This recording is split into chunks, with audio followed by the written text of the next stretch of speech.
hear my paper for school? It's called My Hero. Yeah, I think I do. It's really interesting because I had someone said to me today, I thought you weren't going to do a sitcom again. You know, supposedly I'd said that somewhere. My hero is someone who is always there for me. Surviving Suburbia is the name of it, which is kind of a literate title if it's all done properly, and I really do believe it's organically been a very honest piece of work. My hero is Zac Efron from High School Musical. This guy Steve Patterson, kind of just is a guy with a wife and kids who's got a good heart, but he screws up a lot, and he's a bit of a liar. Listen, I'm hoping this isn't too much to ask, but can I leave one of my house keys with you guys? Giano, I don't think that's such a good idea. What? Why? Don't you remember the last time a neighbor gave us a house key? It ended in disaster. He has to cop to it when he gets called on it, and all he really wants is to raise his family and love his wife and be left alone. Oh, well, we lost their key and they couldn't get back into their house and they were locked out.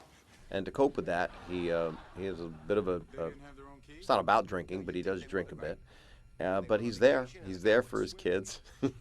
It's nice. My dad was a raging alcoholic, but he was there for me. Dad, I know you started the fire. I didn't think it was a lucky guess.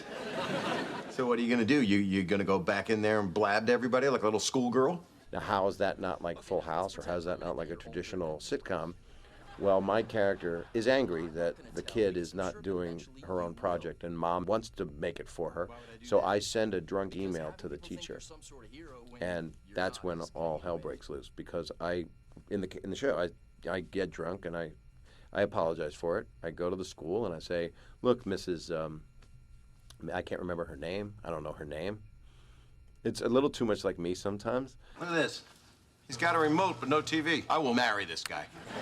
This thing was made for the CW, and then, as you know, the MRC company, which is our incredible money people, the people that invested in the show, that believed in the show, and we found ourselves without a network about halfway through the shooting of the 13, and they just said, no, just keep going. We should call them. And say what? How are you? Really? That's just off the top of my head.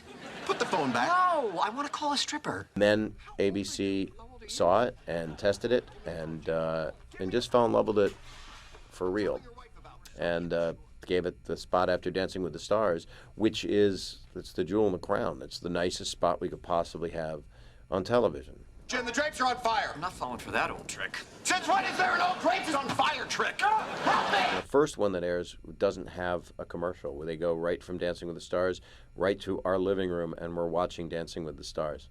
We reshot the opening so that it's kind of a cool, seamless thing. And my wife, Cynthia Stevenson, plays Ann Patterson. It's like, oh, I love when the stars dance. And I'm like, come dance with me, honey. I'm like, no, thanks. Why not dance with Mommy? And then I drop her. It's an accident. It threw my back out. There's no booze in that scene. The whole neighborhood thinks you're a grumpy old man. The only defense I can give is that you're not that old.